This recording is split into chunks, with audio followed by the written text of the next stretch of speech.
सुधा समाधान।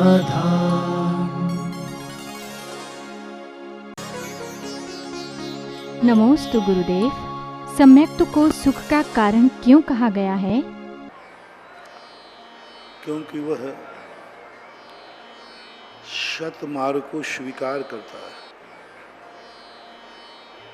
अपने गार्जियन को शत रूप में स्वीकार करता है, और जो सच्चा स्वरूप है वह सुख का कारण तो होता ही है। कोई व्यक्ति गलत मार्ग पर चला जाए तो उसको दुख ही मिलेगा, और कोई यदि सच्चे मार्ग पर चला जाए तो उसे सुख ही मिलेगा। सच्चे मार्ग पर चलने से मंजिल भी सच्ची मिलती है। इसलिए सम्यक दर्शन जो है, प्रारंभ से ही जब व्यक्ति चलता है उसी समय से आनंद की लहर आने लग जाती है, क्योंकि उसे मालूम चल गया कि यह मार्ग सच्चा है तो हमें एक दिन मंजिल मिल ही जाएगी। इस शत मार्ग का प्रदर्शन होने से सुख का कारण है। पंडित जी साहब दौलत राम जी ने तो बहुत अच्छी बात कही, बहुत अच्छी बात। आत्म को सुख सो है सुख सो सुख, आकुलता बिन कहिए। आकुलता शिव माही न ताते, शिव मग लाग्यो चाहिए। कितनी बड़ी बात 4 पंक्तियों में सारांश में कह दी। सुख क्या चीज है? सुख के संबंध में लोगों ने पता नहीं क्या क्या परिभाषाएं बना दी। सुख को ना जाने कितना कठिन बना दिया। सुख कितनी अच्छी बात है, आकुलता बिन कहिए। आत्म को हित है सुख सो सुख, आकुलता बिन कहिए। आत्मा का हित सुख में है, और सुख किसे कहते हैं? आकुलता जहाँ नहीं, आकुल व्याकुल परिणाम जहाँ नहीं, उससे बड़ा सुखी कौन है? और आकुल व्याकुल परिणाम मोक्ष मार्ग में नहीं है, रत्नत्रय में नहीं है। सम्यक दर्शन भी एक अपने आप में सच्चे मार्ग की शुरुआत। नमोस्तु गुरुदेव। मुनिराजों को शास्त्र क्यों भेंट किए जाते हैं? सामने वाला व्यक्ति अपने ज्ञानावरणी कर्म के क्षेपसम को कैसे बढ़ाए। शास्त्र का अर्थ होता है एक साक्षी हो। 2 प्रकार के शास्त्र होते हैं। एक शास्त्र का स्वाध्याय और अध्ययन करने की परंपरा रही, दूसरा जिनवाणी की साक्षी रूप। शुद्ध केवली गणधर परमिष्टि आदि के सामने शास्त्र नहीं होते थे, लेकिन जिनवाणी की साक्षी होती थी। इसलिए ये एक प्रकार का सामने वाला अपने ज्ञानावरणी कर्म का क्षेपसम बढ़ाए, जिनवाणी का बहुमान बना रहे। और ये भी एक प्रतीक है कि महाराज हम जो सुनने आए हैं, आपकी वाणी सुनने नहीं आए हैं, जिनवाणी सुनने आए हैं। इसलिए मुझे जिनवाणी सुनाइए, मुझे वह बातें सुनाइए जो हमारे हितकारी हो। तो एक प्रकार का जिनवाणी का स्वरूप हमारे यहाँ जितने भी कथन हैं सब जिनवाणी से। अलवारियों में शास्त्र रखे रहते, सभी आचार्यों की वाणी है, आचार्यों ने लिखा है, लेकिन कोई व्यक्ति गुरुवाणी का अर्घ नहीं चढ़ाता, कोई गुरुवाणी का अर्घ नहीं चढ़ाता। सब जिनवाणी का अर्थ चढ़ाते हैं। तीर्थंकर की ध्वनि गणधर ने सुनी, अंग रचे चुनी, ज्ञान वही सो जिनवर आदि। यानी जिनवाणी कहते लिख गए आचार्य। इसी प्रकार हम लोग प्रोशन करते हैं, 1-1.5 घंटे गला सुखाते हैं, और आप लोग खड़े होकर के ये नहीं कहते हो गुरुवाणी के ज्ञान थे, क्या बोलते हो? जिनवाणी के ज्ञान। हाँ, यानी हमारा तो बेफालतू गया मेहनत। हाँ, ये बहुत बड़ी सम्यक परंपरा है। चाहे साधु बोले चाहे आचार्य बोले, लेकिन श्रोता तो कहता है मैंने आपके मुख से जो सुना है उसको जिनवाणी मान के सुना है, जिनवाणी मान के सुना है। और जिनवाणी सुनने से ही कल्याण है, निर्जरा है। गुरु तो छद्मस्त होता है, गुरु की वाणी प्रमाणिक नहीं होती। गुरु की वाणी प्रमाणिक नहीं होती। गुरु जो जनवाणी सुनाता है, इसलिए बार बार पूज्यवर कुंद कुंद महाराज ने जहाँ थोड़ा सा विकल्प आया कम से कम 30-40 बार कहा मैं नहीं बोल रहा हूँ, ऐसा जिनेंद्र भगवान ने कहा है। जिनेंद्र भगवान का ऐसा उपदेश है। वस्तुतः इस गद्दी, ये गद्दी जो है जिनेंद्र भगवान की गद्दी है। इस गद्दी पर बैठ कर के सदा जिनवाणी को ध्यान में रख करके ही उपदेश देना चाहिए। इसलिए जिनवाणी ही सुनाना है, जिनवाणी ही सुनना है। अब यहाँ वहाँ का जो विषय आता है ये अंग बाह्य में आता है। 2 प्रकार का सुत होता है, अंग प्रविष्ट और अंग बाह्य। अंग प्रविष्ट तो होता है जो अनादि अनंत काल से परंपरागत चलता है। अंग बाह्य वो कहलाता है जिसे अंग प्रविष्ट की सिद्धि के लिए हम बाहर से सपोर्ट करते हैं, बाहर से उदाहरण लेते हैं। प्रकृति का उदाहरण ले लेंगे, जैसे पूज्य आचार्य महाराज ने मूक माटी ले ली। अब मूक माटी के लिए, मूक माटी कोई पात्र नहीं है, लेकिन वो अंग बाह्य के अंतर्गत आएगा, क्योंकि उसमें जो मूक माटी को लिखा है अंग प्रविष्ट को सिद्ध करने के लिए दान पूजा की बातें, कैसे व्यक्ति पति से पावन बनता है, ये अंग प्रविष्ट का विषय था। उस अंग प्रविष्ट की सिद्धि के लिए लोक उदाहरण, लौकिक उदाहरण लिए जाते हैं, वो सब अंग बाह्य जिनवाणी में ही आते हैं। जैसे आज प्रातःकाल एक जैन धर्म की महिमा की सिद्धि के लिए हमने लौकिक उदाहरण लिए। हमने उन उदाहरणों को लिए जो आज राष्ट्रीय पर्व था, लेकिन राष्ट्रीय पर्व में उस राष्ट्रीय पर्व के सपोर्ट से मैंने जिनेंद्र देव की वाणी को ही सिद्ध किया है, रत्नत्रय को ही सिद्ध किया। प्रसंग था राष्ट्रीय पर्व, लेकिन अभिप्राय था कि इस राष्ट्रीय पर्व में जैन धर्म पर कितना उपकार है। ये 15 अगस्त जैन धर्म के लिए कितना उपकारी है। 15 अगस्त ने जैन धर्म के लिए क्या क्या किया। ये 15 देश की आज़ादी से जैन धर्म को क्या मिला। बहुत बड़ी बात आज प्रातःकाल आई। आज जो आज़ादी है 15 अगस्त, ये मत समझो ये राष्ट्रीय पर्व है, ये तुम्हारे दिगंबर मुनियों का पर्व है, ये जैनियों का पर्व है। यदि देश आज़ाद नहीं होता तो आज हम आज़ादी के साथ पंडाल लगाकर प्रवचन नहीं कर रहे होते। आज मुनिराज सारे भारत में बिहार नहीं कर रहे होते। आज 10 दिन के अंदर झांसी से आगरा नहीं आ सकते थे।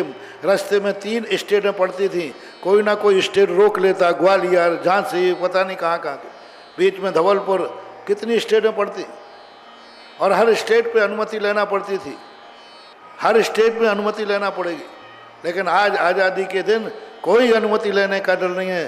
तो इस आज़ादी ने 15 अगस्त ने जैन धर्म पर, जैन श्रमण संस्कृति पर कितना बड़ा उपकार किया है, यह विचार का विषय था, बहुत बड़ी विचार। क्योंकि राष्ट्रीय पर्व जब कोई आता है तो उससे धार्मिक को कितना उपकार।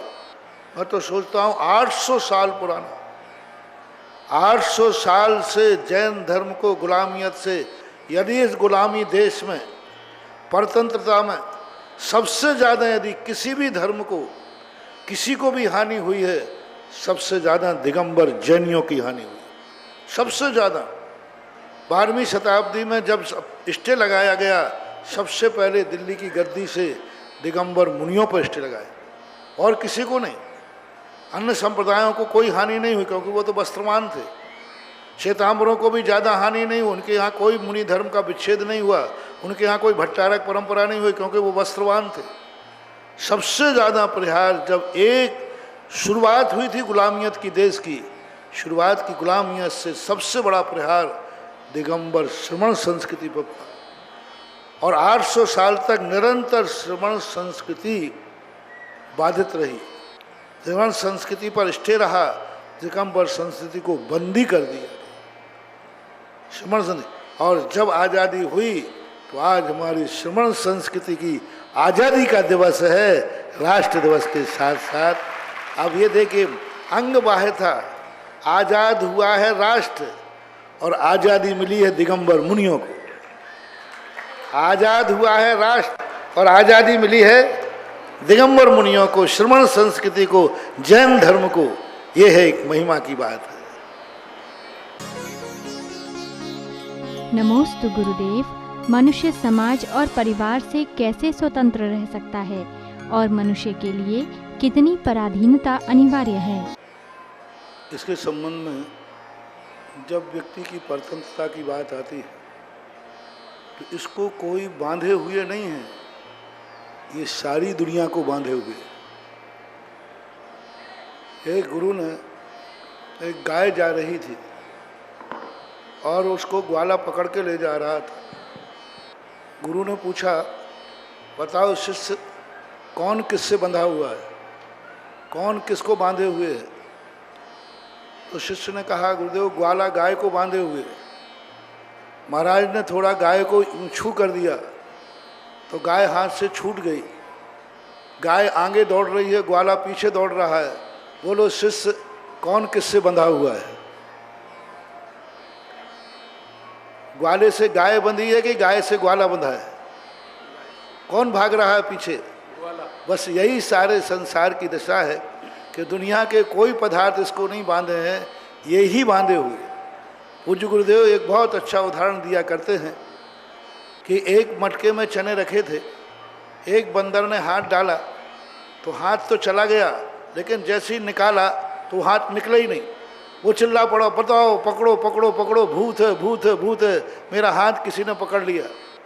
बड़े बंदर ने एक चपट मारा, बोले तूने किसी ने अंदर हाथ नहीं पकड़ा है, तूने अंदर चने पकड़ रखे हैं, वो छोड़ दे, तू आज़ाद हो जाएगा, स्वतंत्र हो जाएगा। तो दुनिया को हमने पकड़ रखा है एक बार।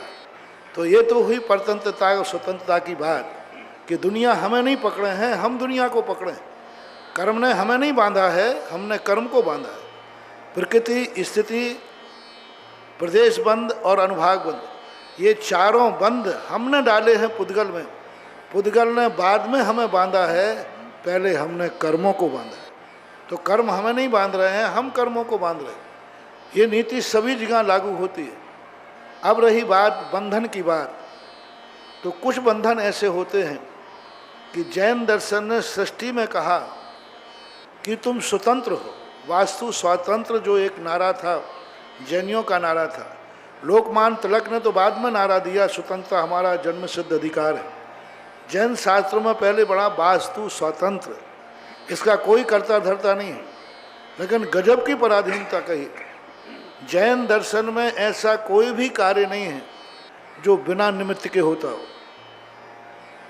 कार्य आत्मा में होना है, कार्य द्रव्य में होना है, लेकिन बिना निमित्त के नहीं हो सकता। ये निमित्त की पराधीनता है।